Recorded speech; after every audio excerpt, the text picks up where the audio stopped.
Hola, ¿cómo están? Hoy vamos a recorrer algunos de los momentos más apasionantes de la historia. Vamos a hablar de hombres que hace más de 500 años se embarcaron en increíbles aventuras. Y digo bien, se embarcaron, porque el tema de hoy son los viajes ultramarinos y una serie de hechos que llevaron a los europeos a algo totalmente inesperado: descubrir nuestro continente, América. Entonces, los protagonistas de hoy serán navegantes, aventureros, científicos, conquistadores, reyes y hasta piratas. Y claro, alguien a quien conocemos todos, Cristóbal Colón, aunque su vida está envuelta en muchos misterios. ¿O me equivoco, profe? No, claro que no. Sobre la vida de Colón hay varios enigmas. Todavía hoy se discute dónde nació, dónde están sus restos, cuál era su idioma, su formación y cómo se originó su proyecto de exploración.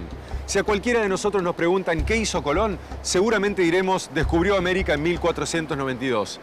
Pero no fue el primero en llegar cruzando el océano. Otros lo hicieron antes que él. A ver, ¿cómo es eso? Bueno, eso ya lo vamos a ver después. Ahora te digo que el éxito de Colón no fue llegar a América. Lo importante es que con su llegada se estableció una ruta de comunicación que vinculó a los dos continentes, Europa y América. Ahora, si Colón no fue el primero en llegar, ¿quiénes llegaron antes? Y además, hay otra cosa que me intriga y me gustaría que nos explique. ¿Por qué los grandes exploradores de esa época eran los españoles y los portugueses? Es cierto, las grandes exploraciones marítimas europeas fueron casi exclusivamente de españoles y portugueses. Miremos este mapa. La ubicación de España y Portugal en la península ibérica, de cara al océano Atlántico y cercana a las costas de África, permitió el desarrollo de una cultura marinera. Los conocimientos y la experiencia que adquirieron a través del tiempo los llevarían a producir las transformaciones necesarias para navegar en alta mar. Pero hubo una causa muy importante que impulsó las exploraciones. Ahora veamos este mapa. El Imperio Turco había bloqueado el mar Mediterráneo y los europeos tuvieron que buscar nuevas rutas marítimas. Mapas, los de hoy son precisos, pero ¿se imaginan cómo se trazaban los mapas hace 4 o 5 siglos? Es más, ¿saben quién hizo el primer mapa de América, o por lo menos el más antiguo que se conoce donde aparece nuestro continente? Adivinen, fue un navegante, fue un explorador. No, escuchen esta historia. En 1507, en una abadía europea, un monje trabajaba dibujando los mapas para la edición en la imprenta, inventada hacía muy poco tiempo, de un libro de geografía. Pero una carta sorprendente llegó a sus manos. Era de Américo Vespuccio, un navegante que describía y había dibujado el mapa de una tierra desconocida a la que llamaba Mundus Novus, o Nuevo Mundo. El monje, llamado Waldseemüller, decide imprimir un mapa incluyendo esta nueva tierra. Y en honor al que creía su descubridor, Américo Vespuccio, la llama América. ¡Qué historia!, ¿no? El mapa más antiguo de América que se conoce, hecho por un monje encerrado en una abadía. Y el nombre de nuestro continente puesto casi por casualidad, en cierta forma por error. Vamos a repasar un poquito ahora. ¿Qué llevó a los europeos a lanzarse a los mares y a que descubrieran nuestro continente? Varios motivos.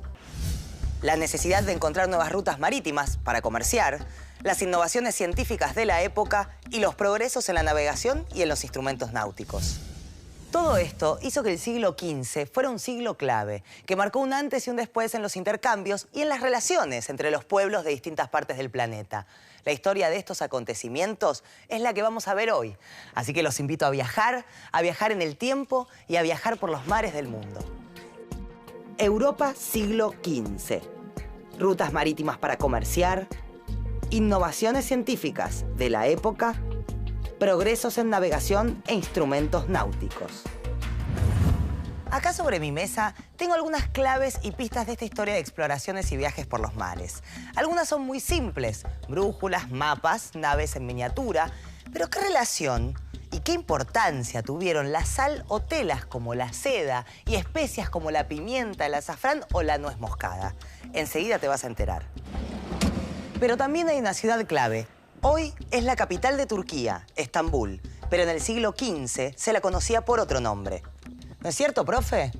Claro, era la ciudad de Constantinopla y algunos libros de historia marcan allí el inicio de estas búsquedas de nuevas rutas y horizontes, por algo que sucedió en esa ciudad, que ya te lo voy a contar. Pero antes tenemos que aclarar cómo vivían los pueblos en el siglo XV, y me refiero a que vivían separados, aislados unos de otros. ¿Imaginan por qué? Y supongo que por la geografía, por los mares, por los desiertos, por la selva, por la cordillera. Claro, las barreras naturales. Pero las rutas comerciales que establecieron los europeos occidentales permitieron ir conectando, integrando a estos pueblos. Ahora sí te cuento por qué Constantinopla es una ciudad clave en esta historia. Veámoslo en estos mapas. Constantinopla funcionaba como un puente entre las rutas terrestres que unían para el comercio a Europa con Asia. Además, su puerto era paso obligado en las rutas marítimas entre el Mar Negro y el Mediterráneo. Pero a mediados del siglo XV, en 1453, el Imperio Turco, de religión islámica, enemigo de los reinos cristianos, se apoderó de Constantinopla y bloqueó las rutas comerciales entre Oriente y Occidente. ¿Qué hicieron entonces los comerciantes y navegantes europeos? Ellos tenían cada vez mayor necesidad de mercancías porque el comercio estaba en continuo crecimiento. Entonces, si no podían transitar por Constantinopla, tenían que buscar nuevos caminos. Y esto los impulsó a explorar nuevas rutas que los llevaran hacia Oriente. ¿Pero por qué eran tan importantes para los europeos la sal o las especias? Supongo que no era solo para cocinar. Las usaban para condimentar los alimentos, sí. También para fermentar bebidas caseras y para la medicina. Pero tenían otro fin fundamental: conservar los alimentos. Hoy podríamos conservar su carne muy fácilmente en frigoríficos o heladeras. Pero en aquel entonces, ¿cómo hacían para mantenerla? Salarla o adobarla, condimentarla. La pimienta se producía en la India, la canela y la nuez moscada en Ceilán, el jengibre en China y la más preciada de las especias, el clavo, en las Islas Molucas. Otros productos que alcanzaban altos precios en Europa venían por las mismas rutas: la seda de China, tela de algodón y esmeraldas de la India, rubíes del Tíbet, zafiros de Ceilán y el ruibarbo, muy apreciado en la medicina, de la China. Ahora, tengo una duda. Dijimos que los pueblos vivían aislados unos de otros y que las rutas comerciales fueron conectándolos. Pero ¿cómo se fueron abriendo esas rutas? ¿Qué rutas conocían los europeos antes del descubrimiento de América?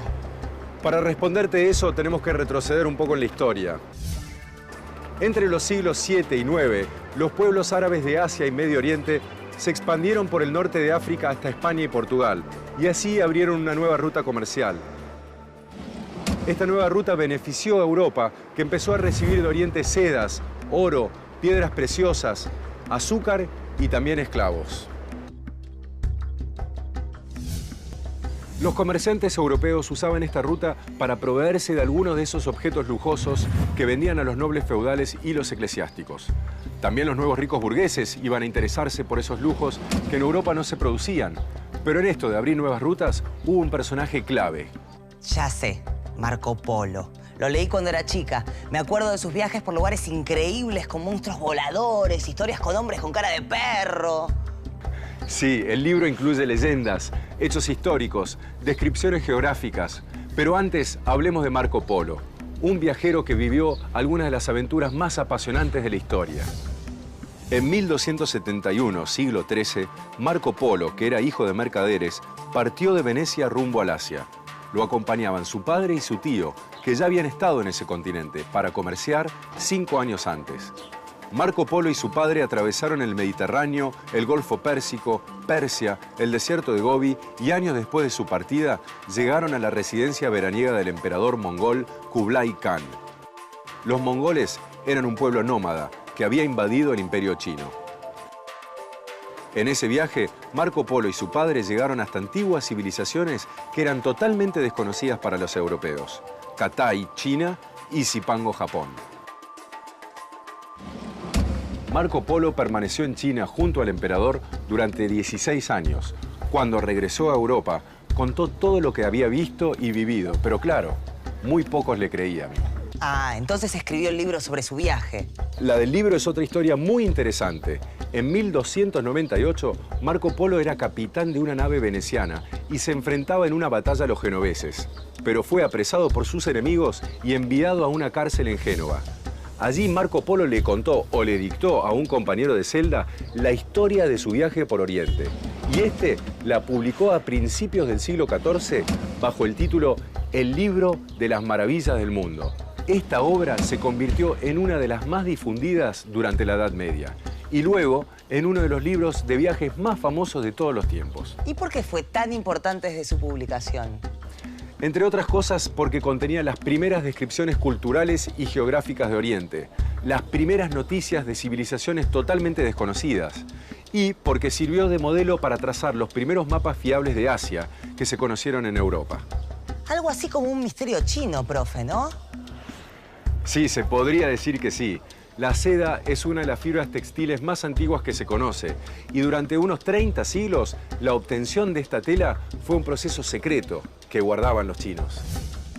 La seda fue muy preciada durante mucho tiempo y dio nombre a una antigua ruta terrestre por ser la mercadería que más se transportaba por ese camino. Esta llamada Ruta de la Seda la utilizaban caravanas que viajaban de Oriente hacia Occidente, hasta Siria. Ya hablamos de las rutas terrestres, pero llegó el momento, profe, de internarse en los mares. Cuéntenos, ¿cuáles eran las rutas marítimas de los europeos? Las mercancías que venían de Asia eran desembarcadas en las ciudades y llevadas al interior del continente a través de los ríos. Las ciudades más importantes eran las italianas, como Venecia, Florencia, Génova y Milán, que utilizaban las vías navegables del Mediterráneo.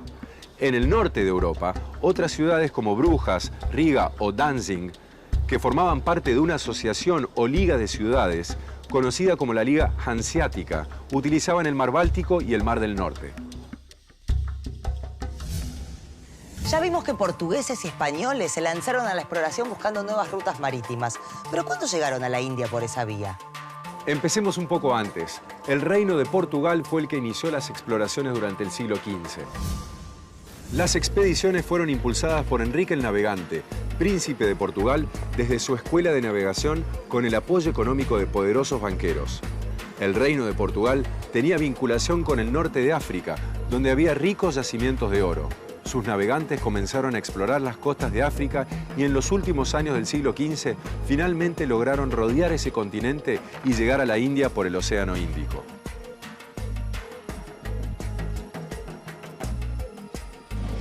Nos queda una pregunta por responder. Si no fueron Colón y sus hombres los primeros en llegar desde Europa a América, ¿quiénes fueron? Siglos antes que Colón, otros navegantes ya habían cruzado el Atlántico. Los vikingos se habían arriesgado en largas travesías buscando nuevas tierras para habitar o riquezas. Y los polinesios, entre el año 2000 a.C. y el 1000 después de Cristo, llegaron en sus canoas a poblar las islas del Pacífico. ¿Y qué naves usaban los vikingos? Las naves vikingas que habrás visto en ilustraciones o películas eran las famosas drácars. Eran muy livianas, tenían entre 20 y 30 metros de largo y 6 de ancho, sin cubierta, con remos y con una vela que usaban para impulsarse con el viento y que plegaban para cubrirse cuando llovía. ¿Y a qué lugares de América llegaron los vikingos? ¿Dejaron algún rastro? Pocos. Se cree que alrededor del año 980 exploraron los lejanos fiordos de Groenlandia y fundaron 2 colonias. Unos años más tarde, el explorador islandés Leif Erikson descubrió nuevas tierras hacia el oeste de Groenlandia, donde se asentaron pequeñas poblaciones, y después exploraron las costas de la actual Norteamérica. Las colonias vikingas de Groenlandia perduraron hasta el siglo XV, pero ninguno de estos pueblos dio testimonios de sus descubrimientos, ni llegó a tener una visión total del planeta, como lo lograron los portugueses y españoles poco después del descubrimiento de América. Ahora, ¿cómo hicieron para llegar a América, explorarla y tener esa visión total del planeta? ¿Por qué eran tan buenos marinos? En principio, eran buenos marinos, porque aprendieron de su propia experiencia y de la de muchos otros pueblos. Veamos este mapa. Ya dijimos que la península ibérica, formada por España y Portugal, estaba estratégicamente ubicada, porque era el punto de unión entre el mar Mediterráneo, el todavía poco explorado Océano Atlántico y el Mar del Norte. Sin embargo, hasta el siglo XIV, el estrecho de Gibraltar era como una barrera para los navegantes del Mediterráneo, que querían aventurarse hacia el Mar del Norte. Los hábiles marinos de la Europa del Norte tampoco solían frecuentar los puertos del Mediterráneo, porque no había un comercio de importancia y porque sus naves eran bastante precarias para esa travesía. Claro, habrán aprovechado los conocimientos de muchos pueblos de navegantes. Claro, en los puertos de Lisboa, Sevilla o La Coruña quedó la experiencia de la navegación por el Mediterráneo de pueblos antiguos como los fenicios, griegos y romanos. Portugueses y españoles también incorporaron conocimientos de árabes, italianos, vikingos, bretones y flamencos del norte de Europa. ¿Cómo era la navegación en el Mediterráneo? ¿Cómo eran las naves? ¿Eran seguras? ¿Podían enfrentar las tormentas? La navegación era principalmente costera, de cabotaje, es decir, de puerto a puerto, para intercambiar mercancías. Las embarcaciones eran muy pesadas, movidas por remos. Estaban hechas para un mar interior, cerrado, con pocas corrientes. En invierno no podían utilizarse porque el peligro de naufragar era muy grande. Y si pensamos en el comercio, nadie quería arriesgarse a que las mercancías terminaran en el fondo del mar. Pero la navegación iba a evolucionar. Españoles y portugueses iban a cambiar la historia de la navegación europea y también la historia del mundo. Con los nuevos instrumentos de navegación, ¿no? A comienzos del siglo XV, la mayoría de los instrumentos utilizados por los marinos europeos eran los necesarios para la navegación de cabotaje: la brújula magnética, el reloj de arena y la plomada. Pero con el correr del siglo se introdujeron el cuadrante para la medición de la altitud y el astrolabio para calcular la latitud observando la altura del Sol o las estrellas.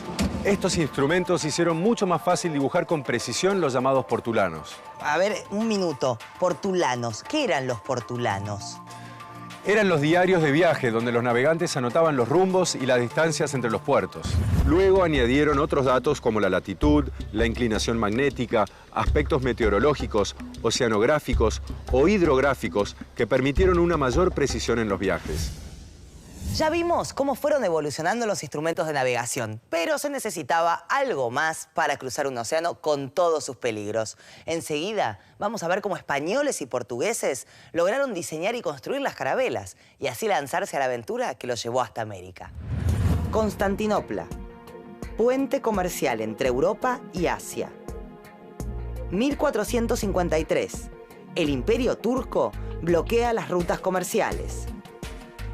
Exploración de nuevas rutas hacia Oriente. Reyes de Portugal y España financian expediciones. Ya vimos que durante el siglo XIV las comunicaciones náuticas mejoraron por la necesidad de llevar a Europa mayor cantidad de alimento y mercancías desde Oriente. Pero en alta mar la navegación tenía varios obstáculos. Uno, el de los naufragios, y otro, el de los piratas que surcaban los mares. Pero no eran los únicos, ¿no, profe?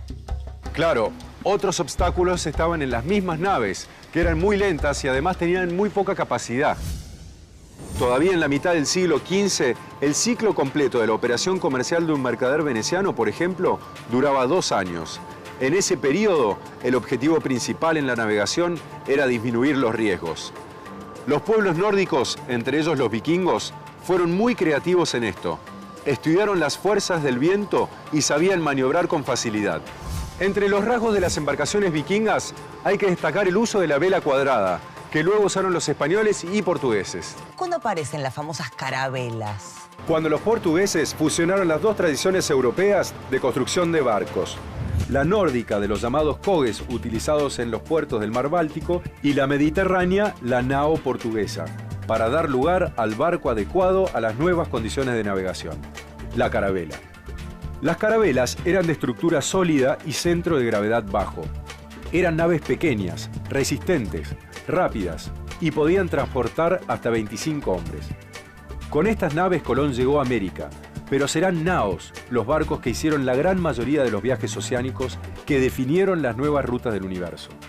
Como la nao Victoria, que dio la primera vuelta al mundo, comandada por Magallanes y Sebastián Elcano.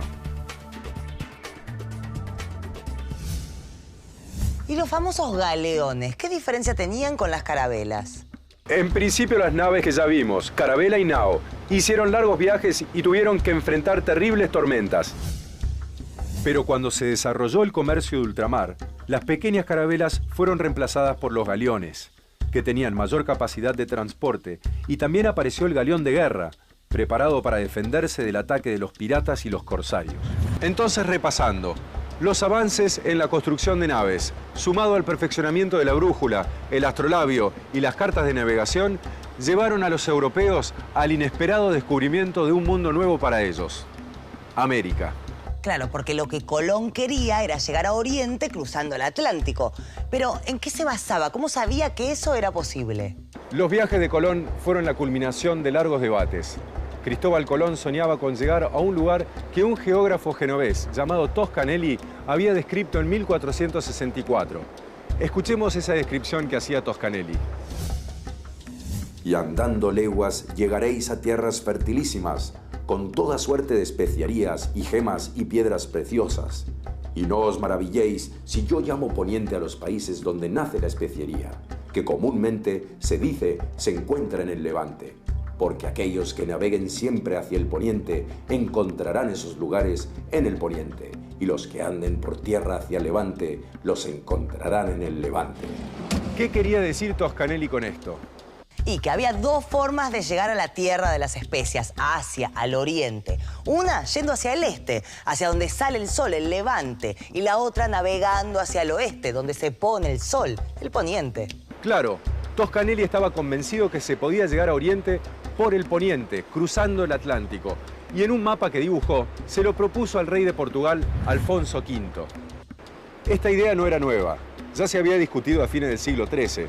Lo cierto es que Colón conoció ese mapa en Portugal y al parecer fue entonces cuando empezó a pensar en el proyecto de una travesía marítima hacia Oriente. Claro, 3 carabelas, 90 tripulantes, instrumentos de navegación, alimentos para mucho tiempo. Era un proyecto bastante costoso. Muy costoso. Por eso Colón recorrió las principales ciudades de Europa para conseguir fondos. Finalmente logró el apoyo de los reyes de España, quienes dieron su aprobación para que sus banqueros proporcionaran el dinero para la expedición. El 2 de agosto de 1492, Colón zarpó con su flota del puerto de Palos, rumbo al oeste, cruzando el Atlántico. En su tripulación había marineros profesionales. No viajaban ni mujeres ni religiosos. Martín Alonso Pinzón, un destacado navegante, comandaba una de las carabelas, la Pinta. El 12 de octubre de 1492 avistaron tierra, una isla del archipiélago de Bahamas, a la que llamaron Guanahani.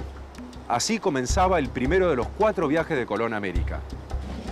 Pero Colón nunca supo que había llegado a América. ¿Cómo imaginaba entonces que era el mundo?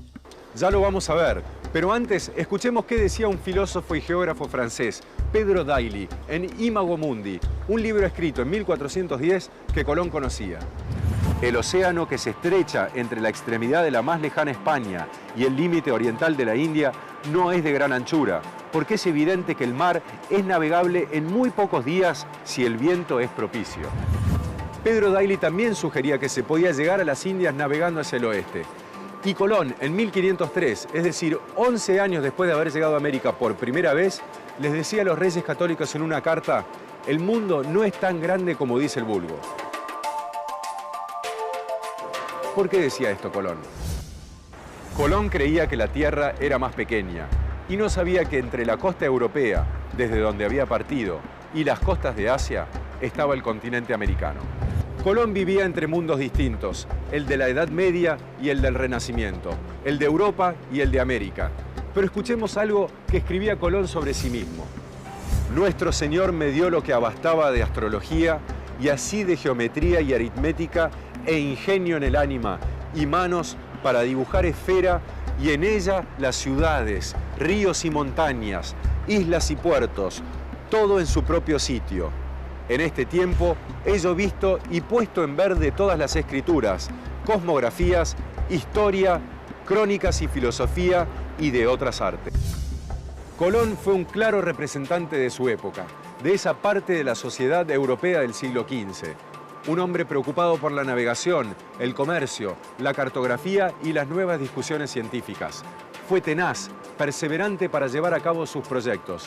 Y sus motivos para el viaje fueron los mismos que los de los portugueses: llegar al imperio de Genghis Khan que había descrito Marco Polo, y también a las regiones de donde provenían las especias. Pero en su camino se topó con la tierra que aún no figuraba en los mapas del mundo: América. Qué destino curioso.